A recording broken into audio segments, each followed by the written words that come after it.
Zechariah, I am zealous for Zion. Lesson 1, Zechariah 1 through 3:10. Introduction. 1. Following 70 years of Babylon exile, Israel was allowed to return home. Precipitated by a decree of Cyrus, they returned to rebuild the temple. Ezra 1 through 5. B. The first group of exiles were led by Zerubbabel. Ezra 1 and 2. C. While they were quick to build the altar and the foundation of the temple, resistance by adversaries soon resulted in a long delay. Ezra 1 through 5. D. To encourage Zerubbabel and the others, God sent two prophets, Haggai and Zechariah, Ezra 1 and 2, and 16, 14, and 15. 2. Our previous study took a look at the book of Haggai. Now we begin our study of Zechariah. A. Concerning the man. 1. His name means whom Jehovah remembers. 2. At least 27 men bear his name in the Old Testament. 3. Like Ezekiel, he was of priestly descent. 4. He was also called to be a prophet to stir up the people in building the temple. B. Concerning the message. 1. He prophesied around 520 to 518 BC. Zechariah 1, 7, and 7:1. 2. In view of these dates, his book can be thought as a sequel to Haggai's book.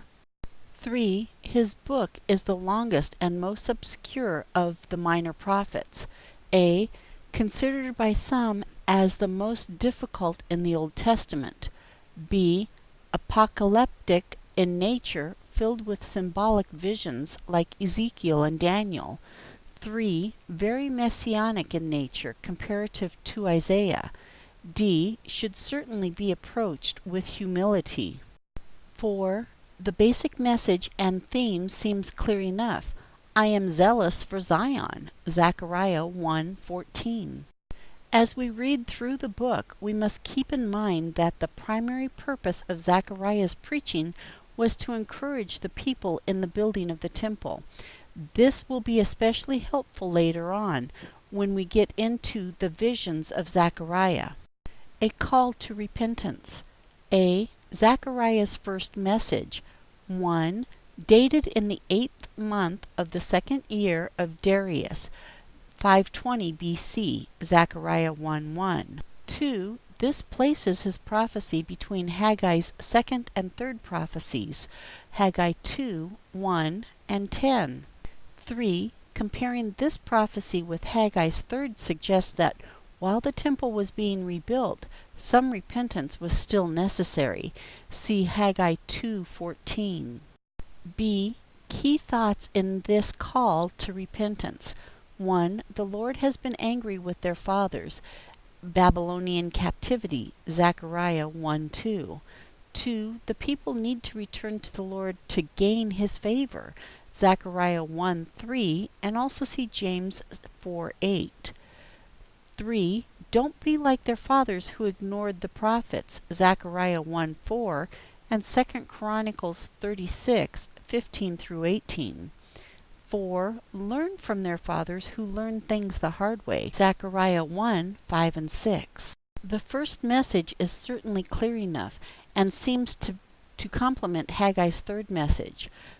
Then 3 months later, Zechariah has a series of 8 visions that occurred in one night. Visions in the Night, Part 1. A. The rider and the horses. 1. Zechariah sees a man riding a red horse among the myrtle trees in a hollow, followed by red, sorrel, and white horses. Zechariah 1:7 through 9. 2. The horses are explained as sent by the Lord to walk throughout the earth, who report, or perhaps those on them, that the earth is resting quietly. Zechariah 1:10 through 11. 3. The angel of the Lord asks, how long will God not show mercy on Jerusalem and Judea? Zechariah 1:12. 4. The Lord responds with comforting words. which Zechariah is told to proclaim, Zechariah 1:13 through 17. A. Words describing the Lord's zeal for Jerusalem and Zion.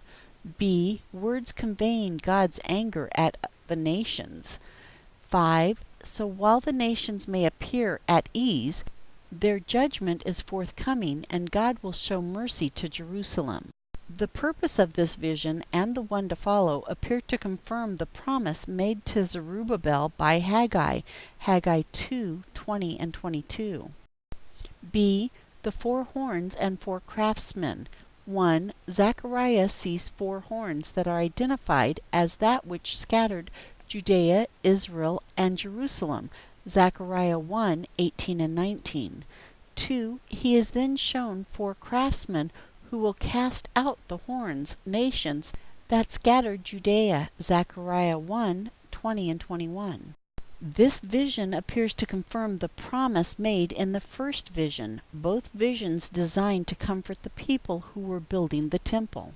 C. The man with the measuring line.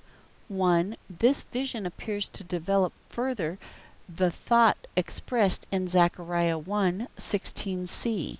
2. The first part of the vision indicates that Jerusalem would be inhabited to overflowing and protected by the Lord, Zechariah 2:1 through 5.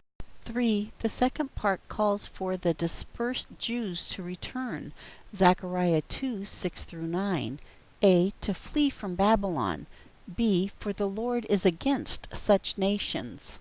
4. The third part proclaims the future joy of Zion and many nations, Zechariah 2:10 through 12. A. Fulfilled in part soon after the completion of the temple. B. Fulfilled in part with the coming of the Messiah.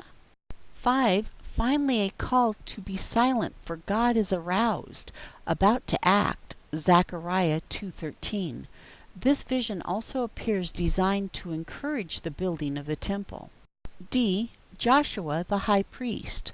1. In the first part of the vision, Zechariah 3:1 through 5, A. Joshua the high priest, Haggai 1:1, stands in filthy garments before Satan and the angel of the Lord. B. Satan is rebuked while Joshua is forgiven and clothed with rich robes as the angel of the Lord stands by. 2. In the second part of the vision, Zechariah 3:6 through 10, A. Joshua is admonished by the angel of the Lord. B. He is given conditions for serving as priest before God. C. Joshua and his companions, the restored priesthood, are a sign, 1. Of the coming servant, the branch, 2. The coming Messiah, see Isaiah 11:1 and 2 and Matthew 2:23. D. A stone is laid before Joshua, 1. Upon which are 7 eyes, 2. Upon which the Lord will engrave its inscription. E. The Lord promises the removal of iniquity, describing prosperity in that day. This vision seems designed to encourage the reestablishment of the priestly service in the temple, and it certainly has messianic overtones. Conclusion. 1.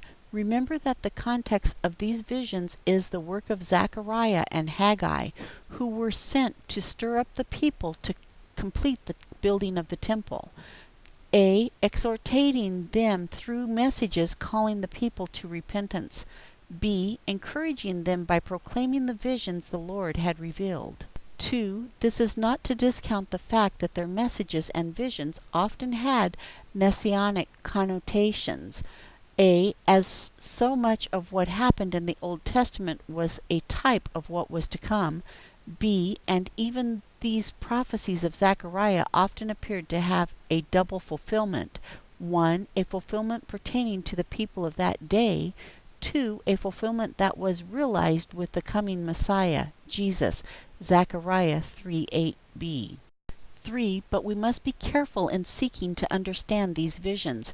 A. Unless we have an inspired interpretation provided for us in the New Testament.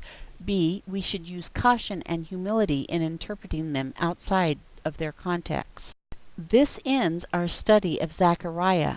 I am zealous for Zion. Lesson 1.